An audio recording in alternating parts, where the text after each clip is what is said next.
आज शुरुआत बहुत दर्दनाक है। दर्दनाक क्यों है? एक 16 साल की लड़की यहाँ पर तांगे से अपनी माँ और बुआ के साथ से जल्दी जल्दी उतरती है। पूरे दिन ये लड़की बाजार घूमती है और उस जमाने की बात है जब तांगे बुग्गी चला करते थे। ये उतरती है, उतरने के बाद बहुत जोर से जो मेन गेट होता है उसे मारती है।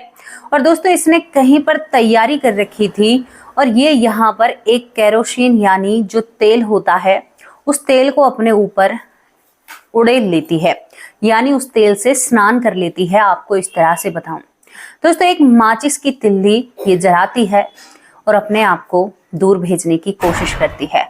अब आप सोच कर देखिए, जवान लड़की जिसकी माँ अभी रिक्शे से भी नहीं उतर पाई थी, वो इधर उधर, वो उसके अंदर आग थी और वो इधर उधर भाग रही थी। दूसरी तरफ इसकी भाभी खड़ी हुई थी जो करीबन यानी 5 महीने की, 5 माह की गर्भवती होती है। 5 माह की जब वो गर्भवती होती है तो ये लड़की जिसके अंदर धधक रही थी आग, वो भागकर भाभी की तरफ भागती है। जब जलन होती है, शरीर में दर्द होता है, तो कहती है कि भाभी मुझे बचाओ।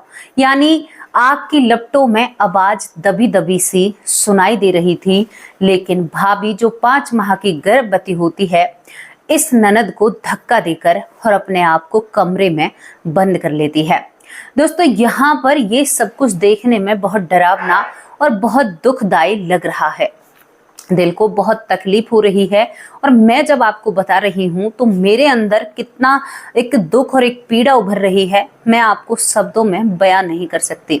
सोच कर देखिए, उस लम्हे को याद कीजिए, उस पल को, क्या बीती होगी उस बेटी से या उस लड़की से।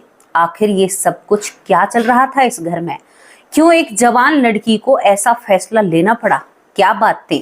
दोस्तों, लड़की की तो हम आपको फोटो नहीं दिखा पाएंगे, लेकिन इस घटना के बारे में जिन लोगों ने शोध की थी उन सभी की फोटो आप लोगों को जरूर दिखाएंगे, नाम से भी रूबरू कराएंगे।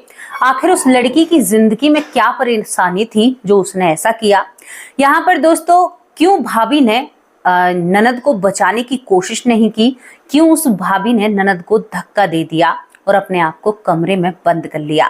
बहुत सारे राज खुलते हैं इस घटना में, बहुत सारी बातें आश्चर्यजनक होती हैं। जानोगे तो हिल जाओगे, पैरों तले जमीन खिसक जाएगी। कुछ कहानियां हमें झंझोर कर रख देती हैं, कुछ घटनाएं हमें सोचने पर मजबूर कर देती हैं कि क्या ऐसा हो सकता है? क्या ये बातें सत्य हैं? इतना निर्दयी समाज हो सकता है? क्या बेटियां सही कर रही हैं? सोचने पर, दिमाग को हिलाने के लिए घटनाएं काफी हैं। अब जो लोग कहते हैं कि ये सारी चीजें झूठ हैं, आज उनके मुंह पर एक करारा जवाब है ये। इसको करारा जवाब ही कहूंगी। क्यों कहूंगी? क्योंकि ये बहुत सारे सवालों के जवाब देगा। तो दोस्तों, यहाँ पर आप लोगों के सामने एक चीज रखना चाहते हैं। जिस डॉक्टर महिला ने इसकी खोजबीन की थी और इसको सत्यता का प्रमाण दिलाया था, वर्जीनिया यूनिवर्सिटी में जो कार्यरत पर रही थी, विदेश की वर्जीनिया यूनिवर्सिटी है, आप जानते होंगे वर्जीनिया यूनिवर्सिटी। वहां पर बहुत सारी चीजों के शोध किए जाते थे पूरे वर्ल्ड के, आपको पता होगा, आप जानकार होंगे। तो उनकी फोटो आपको साइड में नजर आ रही है। यहाँ पर उस लड़की की भी फोटो आपको बिना चेहरे की आपको दिखाने वाले हैं, वो फोटो साइड में आने वाली है, तो उसे भी ध्यान से देखना। और दोस्तों, चलिए इस कहानी की तरफ चलते हैं। कहानी बड़ी दिलचस्प है, आपको मोह लेगी। आपको हमारे साथ आगरा चलना होगा। दोस्तों, आगरा में हमारे साथ चलना होगा। यहाँ पर एक राजवती नाम की महिला और जिसके पति का नाम नौरतन सिंह था। नौरतन सिंह की पत्नी राजवती और इनके करीबन 4 बच्चे होते हैं। 4 बच्चों के साथ ये प्रॉपर आगरा में ही रहते हैं। और आगरा में रहने के साथ साथ यहाँ पर इनके घर में एक बुआ रहती है। यानी पहले ऐसा था ना कि कोई बुआ अपना ससुराल छोड़कर कभी कभी रह जाया करती थी। पहले क्या, अब भी ऐसा है, लेकिन अब लोग साथ में नहीं रहते हैं। पहले लड़कियां पूरी जिंदगी अपने भाई के घर पर गुजार लिया करती थी, कोई परेशानी नहीं होती थी और शायद पूरे घर की बागडोर उस बेटी के हाथ में दे दी जाती थी। लेकिन आज क्या हो रहा है? आज लड़कियों के घर टूटते हैं तो लड़कियां भाई और भाभी के साथ भी नहीं रह सकती। ये एक कड़वा सत्य है। यहाँ पर एक बुआ रहती हैं जिनका नाम गंगाबाई होता है। यहाँ पर एक लड़की होती है जिसका नाम मिथिलेश होता है। दूसरी लड़की यहाँ पर जिसका नाम मीना होता है। एक और लड़की है जो टीचर थी पेशे से। एक इनका भाई होता है अवधेश सिंह, उसका नाम होता है। दोस्तों यहाँ पर जो मिथिलेश नाम की लड़की थी यानी नौरतन सिंह की बेटी मिथिलेश, उसका जन्म 1975 में हुआ था। 1975 में यहाँ पर मिथिलेश का जन्म होता है। इसके बहन भाई इससे सब बड़े थे, ये घर में छोटी होती है। बड़ा भाई अवधेश पढ़ने लिखने में बहुत होशियार, बहन मीना बहुत ही होशियार, और सबसे बड़ी बहन घर की वो बहुत जिम्मेदार लड़की और पेशे से एक शिक्षक थी, यानी एक बहुत बड़ी टीचर थी। बड़ी क्यों कह रही हूँ, क्योंकि उस जमाने में जब लोग कहा करते थे, आप सोचिए 1975 की बात है, जब लोग कहते थे कि पढ़ा लिखा तो कुछ है ही नहीं, ये नहीं है। जो पढ़ने वाले थे उस समय में भी पढ़े, और जो ना पढ़ने वाले हैं वो आज भी नहीं पढ़ रहे। ये परिवार देखने में कितना खूबसूरत लग रहा है। इसी यहाँ पर नौरतन सिंह का भाई जो यहाँ पर एटा जिले के भल्लोल गांव में रहते थे, यानी इसका एक भाई नौरतन सिंह का भाई जिसका नाम गजराज सिंह था, जिनकी पत्नी शकुंतला वो बड़े ही तेज तर्राट स्वभाव की थी, यानी बहुत कड़क स्वभाव की थी। ये इसी परिवार से जुड़ा हुआ था। दोनों भाई भाई थे, नौरतन सिंह और यहाँ पर गजराज सिंह। यहाँ पर इनके दो बेटे होते हैं, सत्यवीर और विजेंद्र। विजेंद्र की पत्नी बिमला होती है। और दोस्तों इस तरह से ये दो परिवार दो जगह रहा करते थे। यहाँ पर मैं आपको अब शुरुआत करती हूँ इस कहानी के। मैंने आपको किरदारों के नाम बता दिए हैं। यहाँ पर दोस्तों ये परिवार बहुत हंसी खुशी रहता है। अब मिथिलेश की बात कहूं तो मिथिलेश हर चीज को याद तो बहुत रखा करती है, लेकिन मिथिलेश जैसे जैसे बड़ी होती है तो वो पढ़ाई में बहुत ज्यादा वीक थी। पढ़ाई उसके ज्यादा समझ में नहीं आया करती थी। यही सिलसिला चलता रहता है। धीरे धीरे सभी बच्चे बड़े हो जाते हैं। अवधेश दोस्तों यहाँ पर एक बहुत अच्छा वकील की पढ़ाई कर रहा था, यानी उस समय वकील बनने की कोशिश कर रहा था। मीना भी बहुत अच्छी पढ़ने में थी। बड़ी बहन एक अध्यापक थी। यहाँ पर सबसे कमजोर मिथिलेश ही रह जाती है। मिथिलेश जब 16 साल की होती है तो 16 साल तक की उम्र में मिथिलेश पढ़ाई से लगाव नहीं लगा पाती है। पिता का एक लक्ष्य था कि सभी बच्चों को पढ़ा लिखाकर एक बहुत अच्छी पोजीशन पर पहुंचाना है। बच्चे पढ़ा लिखाकर मुझे आगे बढ़ाने हैं उस टाइम में। अब यहाँ पर दूसरी तरफ जो इसके भाई के बेटे हैं वीरेंद्र और सतवीर, ये भी बहुत अच्छे पढ़े लिखे और दोनों ही सरकारी नौकरी करते हैं। इनकी जो पत्नी होती है, वीरेंद्र की पत्नी यानी गजराज की बेटे की बहू बिमला, वो पढ़ी लिखी नहीं थी, बिल्कुल अनपढ़ होती है, बिल्कुल भी पढ़ी लिखी नहीं होती है। दोस्तों यहाँ पर अब एक पिता सोचता है, जो नौरतन सिंह होता है मिथिलेश का पिता, वो सोचता है कि इस बेटी को कैसे पढ़ाया जाए। ये तो सबसे पीछे रह गई तो मेरी बदनामी होगी और लोग कहेंगे कि शायद बाप ने ही बेटी को नहीं पढ़ाया। तो कहते हैं ना कि माता पिता अपने बच्चे को सक्सेस करने के लिए, माता पिता अपने बच्चे को आगे बढ़ाने के लिए, उसका मनोबल बढ़ाने के लिए हर तह तक जाना चाहते हैं, यानी हर चीज को पूरा कर लेते हैं वो, चाहे कितना भी मुश्किल से मुश्किल काम क्यों ना हो। अब यहाँ पर नौरतन सिंह सोचते हैं कि मिथिलेश को क्यों ना मैं यहाँ पर गजराज के पास भेज दूं, जो भल्लोल गांव में रहता है। एटा जिले के भल्लोल गांव में जो मेरा भाई रहता है, उसका बेटा जो वीरेंद्र है वो अच्छा खासा पढ़ा लिखा है, वो भी टीचर था, तो ये मेरी बेटी को अच्छे से पढ़ा देगा। 16 साल की मिथिलेश, और यहाँ पर पिता का ये फैसला, तो बेटी को तांगे में बिठा दिया जाता है। बेटी को छोड़ा जाता है यहाँ पर जो गजराज सिंह होता है उसके घर पर, क्योंकि इसका चचेरा भाई बहुत अच्छा खासा पढ़ा लिखा था, टीचर था। तो सोच थी कि कहीं ना कहीं यहाँ पर जो मिथिलेश है वो यहाँ से शिक्षा ग्रहण जरूर करेगी। दोस्तों राजवती अपनी बेटी को समझा कर भेजती है, देख मेरी नाक मत कटा देना, वो मेरी जेठानी है, बड़ी तेज तर्राट है, यानी शकुंतला, गजराज की पत्नी, राजवती की देवरानी और यहाँ पर मिथिलेश की चाची। मैं समझ रही हूँ कि आपकी सारी बातें समझ में आ रही होंगी। अब यहाँ पर मिथिलेश पहुंच जाती है तो छवि तो चाची के लिए बहुत गुर्राट औरत, एक तेज तर्राट औरत जिसका नाम शकुंतला होता है। शकुंतला बहुत गुस्से वाली होती है। शकुंतला से शकुंतला की बहू बिमला बहुत डरा करती थी, बहुत ही ज्यादा। अब यहाँ पर मिथिलेश रहने लगती है, लेकिन वो चीजें खत्म हो चुकी थी जो उसके खुद के घर में थी। वहां पर बिंदास रहना, बिंदास खाना, बिंदास बोलना। अब यहाँ पर था भाई का घर, लेकिन ये चाची से बहुत डरा करती थी, यानी शकुंतला से बहुत डरा करती थी। इसका मन नहीं लगता है इस गांव में और ये बहुत बेचैन हो उठती है। लेकिन दूसरी तरफ जो बिमला भाभी है, इससे इसका लगाव बढ़ने लगता है। बिमला भाभी को देख देख कर जब वो देखती है कि हमारी चाची शकुंतला बिमला भाभी पर बहुत अत्याचार करती है, ये तो बहुत तेज तर्राट स्वभाव की है, तो यहाँ पर कहीं ना कहीं जो यहाँ पर जो मिथिलेश होती है वो अपनी शकुंतला चाची से वो भी डरने लगती है। जबकि वो बहुत बोला करती थी और सभी को जवाब देना जानती थी, लेकिन चाची के सामने कहीं ना कहीं मिथिलेश भी फीकी पड़ जाती है। शकुंतला के घर में शकुंतला का शासन चलता था। शकुंतला बहुत गुस्से वाली थी, तो यहाँ पर बहू भी और बच्चे भी और पति भी सभी उससे दबकर रहा करते थे। कुछ महिलाएं ऐसी होती हैं जो घर में दबदबा बनाकर रखती हैं, तो शायद उसी तरह की ये शकुंतला रही होंगी। वक्त निकलता है, यहाँ पर मिथिलेश का मन बेचैन, भाभी से मन लगाती है। धीरे धीरे वक्त निकलता है। पढ़ाई तो यहाँ समझ में आई या नहीं आई, लेकिन तभी यहाँ पर जो मिथिलेश होती है, इसी गांव के दूसरी जाति के लड़के से उसके रिश्ते बनने लगते हैं। कैसे रिश्ते बनने लगते हैं कि वो लड़का मिथिलेश को बहुत पसंद करता है। दोस्तों, मिथिलेश के बारे में आपको बताऊं तो मिथिलेश की मृगनयनी यानी मोटी मोटी आंखें, बहुत सुंदर रूप, देवी जैसा रूप था उसका, तो वो बहुत सुंदर थी मिथिलेश जो होती है। वो लड़का फिदा हो जाता है। धीरे धीरे इन दोनों में दोस्ती होती है, क्योंकि मिथिलेश जो रहती थी वो आगरा में रहती थी, तो इस बात को वो बिल्कुल भी बुरा नहीं मानती है। दोनों जने मिलना जुलना। अब पढ़ाई किसके बस की बात है। भाई कहता है, जो वीरेंद्र होता है, कि बहन तुम्हें पढ़ना है, तुम मेरे पास आई हो, ताऊ जी मुझ में डांट लगाएंगे। मिथिलेश कहती है कि भाई मेरा तो अब यहाँ पर मन लग गया, क्या पता मैं यहाँ पर कितने दिन तक रहूं, मैं शायद जिंदगी भर यहीं पर रहूंगी। तो वीरेंद्र इस बात को सुनकर थोड़ा सा हैरान हो जाता है कि ऐसा कैसे हो सकता है, बहन तुम यहाँ पर कैसे रह सकती हो। लेकिन मिथिलेश ने इस बात पर जवाब नहीं दिया। एक और बात बताऊं, यहाँ पर वीरेंद्र और सत्यवीर मिथिलेश को अपनी सगी बहन से भी ज्यादा प्यार किया करते थे, क्योंकि इनकी कोई बहन नहीं होती है। दूसरी तरफ जो मिथिलेश थी वो गंगाबाई यानी अपनी बुआ से बहुत प्रेम किया करती थी। बुआ उसे जान से ज्यादा प्यारी लगती थी। हर बात वो अपनी बुआ से साझा करती है।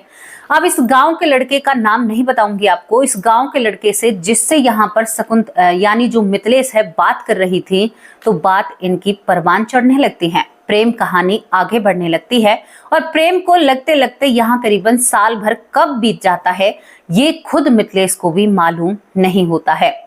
मिथिलेश इस लड़के से इतना बेइंतहा प्यार करने लगी थी कि इसको कभी छोड़ना नहीं चाहती थी। मिथिलेश ने इस लड़के से मुलाकात की, कहा अपने घर में बात करो। ये लड़का कहता है कि मेरे घर वाले क्या मना कर सकते हैं, घर वाले तो तेरे मना कर सकते हैं, क्योंकि तू मुझसे ऊंची जाति की है। दोस्तों, जातिवाद यहाँ पर बिल्कुल नहीं किया है, जो हकीकत है वो आप लोगों के सामने रखी है। अब यहाँ पर मिथिलेश कहती है कि मेरे बाबूजी बहुत अच्छे हैं, वो कभी भी मेरी कही हुई बात को टाल नहीं सकते। मेरे भाई मुझसे बहुत प्यार करते हैं और मेरे भाई मुझे बहुत ही ज्यादा चाहते हैं। कोई भी परिवार का सदस्य इस रिश्ते से मना ही नहीं कर सकता। दोस्तों, मिथिलेश ने हिम्मत जुटाई और हिम्मत जुटाते हुए जो गंगाबाई बुआ होती है, पहले अपनी बुआ से सारी बातें की। बुआ जी, मैं यहाँ पर जो भल्लौल गांव है, यानी जो एटा जिले का भल्लौल गांव है, जहाँ पर चाचा जी रहते हैं, वहां पर एक लड़का है, मैं उससे बहुत प्यार करती हूँ।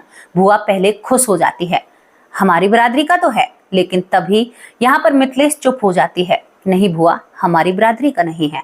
तो बुआ एकदम कड़कने लगती है। दोस्तों, बुआ ने राई का पहाड़ बना दिया था। बुआ ने कहा, क्योंकि बुआ का शासन इस घर में चलता था, बड़े भाई के घर में यानी नौरतन सिंह के घर में बुआ का ही यानी बहन का ही, गंगाबाई का ही शासन चलता है। बुआ कहती है कि तुम्हारी बेटी ने तो बहुत अच्छा गुल खिलाया है, पढ़ने भेजी थी लेकिन आस्की पढ़ रही है और वहां पर तो ऐसा कर रही है। अब ये बात जब पूरे घर में पता चलती है, तीनों बहन भाइयों को, जो इससे अलग होते हैं, 2 भाई और होते हैं, तो सभी इस रिश्ते से नाखुश थे, क्योंकि हमारी बेटी किसी दूसरी बिरादरी में कैसे जा सकती है, ऐसा कैसे हो सकता है। सभी ने साफ साफ इस रिश्ते से मना कर दिया था। कह दिया था कि मिथिलेश देखो, हमारी नाक को बिल्कुल भी काटने की कोशिश मत करना, ये सही नहीं रहेगा। प्यार है, बहुत प्यारी बहन, बहुत लाडो बहन हो, लेकिन क्या तुम हमारी शराफत का इस तरह से हमें नतीजा दोगी, ये गलत बात है। पिता ने बेटी को धमकाया। चाचा ने कहा कि बेटी देखो, मेरी इस गांव में इज्जत है, उछालने की कोशिश मत करो। जब ये बात यहाँ पर मिथिलेश की समझ में आती है तो कहीं ना कहीं उस प्रेमी की बातें कानों में घुसती हैं। कह तो सही रहे थे, यहाँ पर तो कोई मानने को तैयार नहीं है।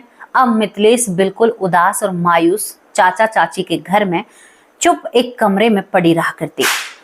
ना ही तो मिथिलेश को किसी ने मारा था, ना ही वो, क्योंकि मिथिलेश को सब मैच्योर समझते थे, बड़ी समझते थे कि भाई समझदार है, एक दो बातों में ही समझ जाएगी और मिथिलेश से कोई जोर जबरदस्ती भी नहीं की जाती है। लेकिन सख्त लहजे में मिथिलेश से कह दिया जाता है कि देखो ऐसा नहीं होगा, हम ऐसा बिल्कुल भी नहीं होने देंगे। अब यहाँ पर जो मिथिलेश की माँ है राजवती और मिथिलेश की बुआ दोनों ननद भाभी कहते हैं। यहाँ पर राजवती कहती है कि दीदी जीजी देखो मेरी बेटी बहुत परेशान है, अपने भैया से बात करो ना, पहले ऐसे ही जमाना था, हम उससे मिलकर आएंगे और उसे समझा कर आएंगे मिथिलेश को। यानी यहाँ पर ये इस गांव में आना चाहते थे जहां पर मिथिलेश रहा करती थी अपने चाचा के पास। तो दोस्तों यहाँ पर भुआ बात करती है, आखिरकार थी तो भुआ ही घर की सदस्य थी। तो दोनों ननद भाभी वहां से अपना बोरिया बिस्तरा बांधती हैं और यहाँ पर आ जाती हैं भल्लौल गांव में। दोस्तों यहाँ पर जब ये आती हैं तो आने के बाद जब मिथिलेश की हालत देखते हैं तो मिथिलेश बिल्कुल पतली दुबली, आंखों के नीचे काले घेरे, खाना पीना दूर कर दिया था और वो बिल्कुल मायूस और चुप बिस्तर पर पड़ी रहा करती थी। पढ़ाई लिखाई का कोई काम नहीं था। यहाँ पर जो बिमला भाभी थी रो रो कर परेशान हो चुकी थी क्योंकि वो भी गर्भवती थी। वो अपनी ननद को समझाने की कोशिश करती है कि देखो लाडो, तू ही तो मेरी सहारा है और तू यहाँ पर ऐसे करने लग गई तो फिर मेरा मन कैसे लगेगा। लेकिन मिथिलेश किसी की भी बात को सुनने के लिए तैयार नहीं होती है। जब माँ आती है तो माँ को देखकर गले लग जाती है। मिथिलेश के मन में एक उम्मीद जगती है, कहीं ना कहीं मैं इस माँ को मनाने की कोशिश करूंगी। माँ सोचती है कि बेटी को बाजार घुमाया जाए ताकि हमारी बेटी थोड़ा सा बदलाव हो और हमारी बेटी हमारी बातों को माने। माँ अपनी बातें मनवाना चाहती थी और मिथिलेश अपनी बातें मनवाना चाहती थी और भुआ भी अपनी भाभी के साथ थी। तीनों जनी एक तांगा करते हैं। तांगे में मिथिलेश जब से घर से तांगे में बैठती है, क्योंकि चाचा चाची के घर में थी, वहां पर ज्यादा किसी से कह नहीं सकती थी, लेकिन जब से तांगे में बैठती है, जब से अपनी राजवती माँ और अपनी गंगाबाई भुआ को समझाने में लगती है, लड़का बहुत अच्छा है, मुझे बहुत खुश रखेगा, ये दुनिया के झूठे ढोकले हैं, माँ मेरी बातों को सुन लो, मुझे उस लड़के से शादी करनी है। ये तांगे में बैठी हुई माँ के पैरों को पकड़ती है। कभी कभी रोने लगती है, मानो डिप्रेशन का शिकार हुई हो। रोने लगती है, हंसने लगती है, लेकिन माँ का यही जवाब होता है, नहीं, अगर हमने ऐसा किया तो इस समाज में हमारी बदनामी होगी। पूरे बाजार में मिथिलेश कुछ भी नहीं खरीदती है, मैं क्या लूं, मेरा लेने का मन नहीं है। माँ अपनी बात रखती है, बेटी झोली फैलाती है, मेरी इज्जत को रख लो। मिथिलेश समझ जाती है, घर वाले नहीं मानने वाले। तांगे में जब तक घर की चौखट आती है, चाचा के घर की चौखट, जब तक यहाँ पर मिथिलेश आखिरी से आखिरी कोशिश करना चाहती है। जैसे ही तांगा घर की तरफ मुड़ता है, मिथिलेश कहती है अपनी राजवती माँ से, माँ आप नहीं मानोगी। तो यहाँ पर राजवती कहती है, नहीं बेटा, मैं तुम्हारे पिता के खिलाफ नहीं जा सकती। दूसरी बार मिथिलेश ने अपनी बुआ से कहा कि बुआ आप नहीं मानोगी। बुआ ने कहा, नहीं, मैं अपने भाई की इज्जत को बर्बाद होते हुए कैसे देख सकती हूँ। तभी यहाँ पर दोस्तों मिथिलेश ने पहले से ही इंतजाम कर रखा था। एक यहाँ पर जो कट्टी होती है उसे तेल की भरकर एक जगह छुपा कर रख रखा था। सब चीज का इंतजाम था। उसने कुछ दिनों में ये प्लानिंग की थी और वो तांगे से एकदम झटके से उतरती है। उतरते ही दरवाजे में जैसे प्रवेश करती है तो गेट को बहुत गुस्से में मारती है और अपने कमरे के दरवाजे को बंद करके दोस्तों अपने ऊपर उस तेल को उलेड़ लेती है, यानी उस तेल से स्नान करती है और अपने आप में दिया सलाई, जो पुराना वर्ड है, उसे खींच देती है, यानी माचिस की तिल्ली को जला देती है। जैसे ही मिथिलेश के शरीर में जलन पैदा होती है, वो दरवाजे को खोलकर इधर उधर भागने लगती है। माँ और भुआ अभी घर में नहीं आई थी, लेकिन यहाँ पर बेटी धधक रही थी, जल रही थी और ये सब कुछ वहां पर हो रहा था। माँ और भुआ भाग कर आते हैं, लेकिन तब तक मिथिलेश अपनी खड़ी हुई बिमला भाभी, जो गर्भवती थी 3-4 महीने की, उसकी तरफ भागने लगती है। बिमला देखकर ये मंजर घबरा जाती है, उसे घबराहट होने लगती है और जैसे ही मिथिलेश बिमला के पास आती है तो बिमला मिथिलेश को धक्का देती है और धक्का देने के साथ साथ बिमला अपना गेट अंदर से बंद करके और जोर जोर से चीखने लगती है, रोने लगती है। भगवान ये क्या हो गया, इस सब को रोकिए, अब क्या होगा। मेरी प्यारी ननद, मेरी प्यारी बहन जैसी ननद, क्या हुआ? उधर से भुआ और माँ आती हैं। दोस्तों वो आग को बुझाते हैं। मिथिलेश तब तक आधे से यानी 70% उसका शरीर जल चुका था। मिथिलेश को एक हॉस्पिटल में आनन फानन में ले जाया जाता है, लेकिन मिथिलेश वहां पर दम तोड़ देती है। माँ अपने आप को कोसती है, लाड़ो मैं तेरी बातों को मान जाती, तुझे मैं ऐसे समझाती तो शायद तू समझ जाती। तुमने मुझसे बात करने की भी कोशिश नहीं की, तुमने एक कदम उठाया, पूरे समाज में हमारी बेइज्जती हो गई। वो अपनी बेटी को ले लेकर रोती है, लाडो तू जीवित हो जा, मैं तुम्हें दोबारा से देखना चाहती हूँ, तेरी हर ख्वाहिश पूरी करूंगी, तेरा ये करूंगी वो करूंगी। मतलब एक मन में चिंता तो रहती है, लेकिन जो होनी है उसे कोई नहीं बदल सकता। दोस्तों ये चैप्टर यहीं पर खत्म हो जाता है। बिमला जो 4-5 महीने की गर्भवती थी, उसका गर्भ आगे बढ़ने लगता है। मिथिलेश की माँ राजवती अपने घर चली जाती है। बिमला मिथिलेश को बहुत याद करती है, बहुत ही ज्यादा याद करती है। तभी जैसे ही 2-3 महीने निकलते हैं तो दोस्तों यहाँ पर तारीख आती है 16 नवंबर 1951 में। यहाँ पर बिमला जो होती है उस समय के बाद एक खूबसूरत सी लड़की को जन्म देती है। लेकिन समस्या थी यहाँ पर, जो लड़की पैदा हुई थी उसका सर बहुत जला हुआ था। यहाँ पर बिमला घबरा जाती है, उसे अपनी वो ननद याद आती है जो उसके सामने सब कुछ हुआ था। शरीर पर निशान थे, बहुत सारी चीजें थी। उससे पहले जब तक यहाँ पर बिमला बेटी को जन्म नहीं देती है, उससे पहले राजवती यानी मिथिलेश की माँ को एक सपना आता है। सपने में क्या होता है कि माँ से बेटी कह रही है बिमला कि माँ मैं अब अपने ही घर में आ रही हूँ और आप लोगों के ही बीच में आ रही हूँ। तभी यहाँ पर बिमला एक लड़की को जन्म देती है, जिस लड़की के सर पर जलने के निशान होते हैं।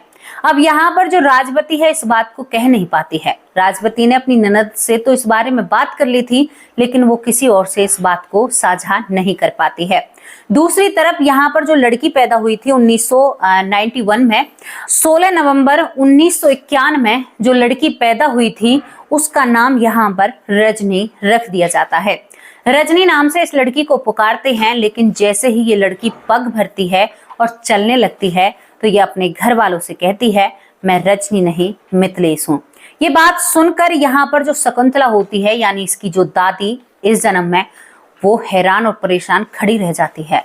नहीं, हमारे घर में मिथिलेश कैसे आ सकती है, ऐसा नहीं हो सकता। और यहाँ पर जो शकुंतला होती है इस बात को झुटलाना चाहती है, यानी इस बात को स्वीकार नहीं करना चाहती कि ऐसा हो सकता है। लेकिन जैसे जैसे रजनी बड़ी होती है और यहाँ पर भागकर जो राजवती होती है रजनी को देखने के लिए आती है, और जो वो निशान थे राजवती को अपनी बेटी की याद दिलाते हैं, लेकिन वो देवरानी से कह ही नहीं पाती है। जब तक वो कह नहीं पाती है ज्यादा आना जाना नहीं हो पाता है उसके बाद, क्योंकि देवरानी कहती है कि तुम्हारी बेटी ने हमारे ऊपर कालिक पोत दी है ये कर्म करके, तो दो परिवारों में थोड़ी सी खटास भी हो जाती है।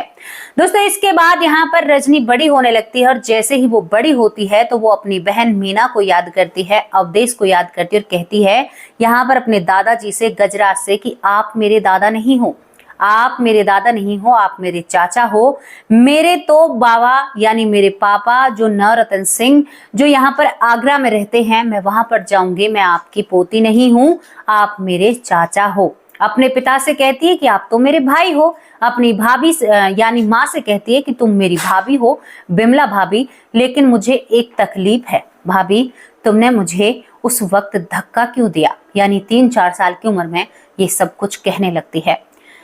यहाँ पर मिथिलेश की माँ ने कुछ भी नहीं बताया था, लेकिन रजनी उर्फ यहाँ पर जो मिथिलेश होती है वो सब कुछ अपने चाचा के घर में कहने लगती है।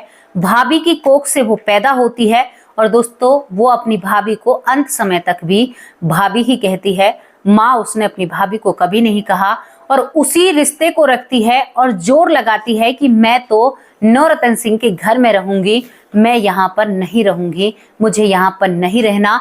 यहाँ तक कि वो अपने प्रेमी को भी तलाशती है, लेकिन अब की बार ये परिवार उस प्रेमी से मिलने ही नहीं देता है। दोस्तों यहाँ पर जब रजनी को मिथिलेश के घर ले जाया जाता है तो रजनी सभी चीजों को पहचान लेती है, अपने कपड़े से लेकर अपने कपड़ों को, अपने अलमारी को, अपनी किताबों को, अपने सारे सामान को पहचान लेती है। और अब यहाँ पर रजनी को यहाँ पर नौरतन सिंह के घर पर रखा जाता है। क्यों?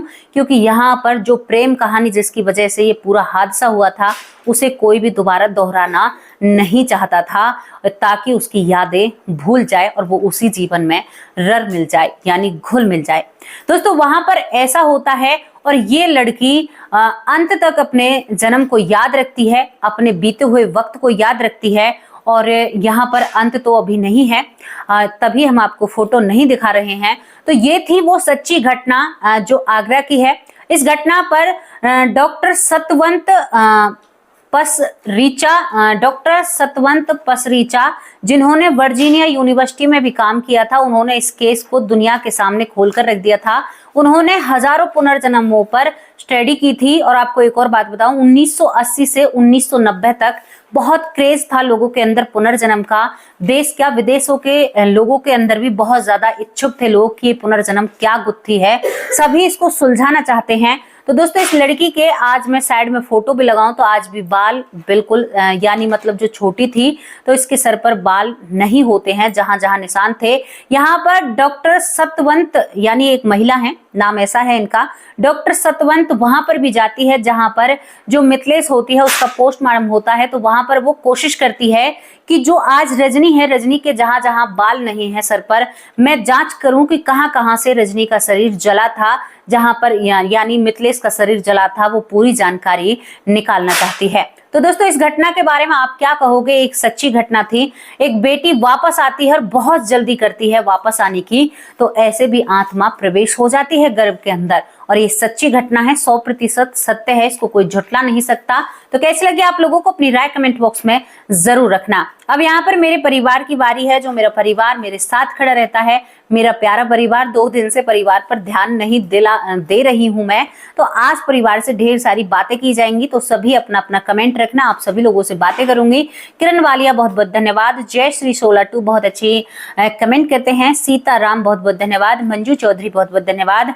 यहाँ पर मेरी एक बहन ने पूछा है, जब मैं अपने भाई को राखी बांध रही हूँ शॉर्ट वीडियो पर, तो उन्होंने कहा है कि क्या ये आपके भाई हैं? शायद मंजू चौधरी ने ही पूछा है। तो मेरी प्यारी बहन, ये मेरे छोटे भाई हैं, मुझसे 1.5 साल छोटे हैं, मेरा छोटा भाई है ये, और इनका भी यूट्यूब चैनल है। आपने सही इनका चैनल सब्सक्राइब किया है, आप सही बता रही थी। तो इनका नाम इनके चैनल का नाम ब्रेन डिमांड है। और ये मेरे छोटे भाई हैं। तिरछी बात वाले मेरे बड़े भाई हैं सुदेश चौधरी। तो बहुत बहुत धन्यवाद आपका। मंजू प्यारी बहन कैसी हो आप? योग माया साहू बहुत बहुत धन्यवाद। तुलसी शर्मा मेरे बड़े भाई, बेटी कहकर बुलाते हैं। गंगादीप बहुत बहुत धन्यवाद।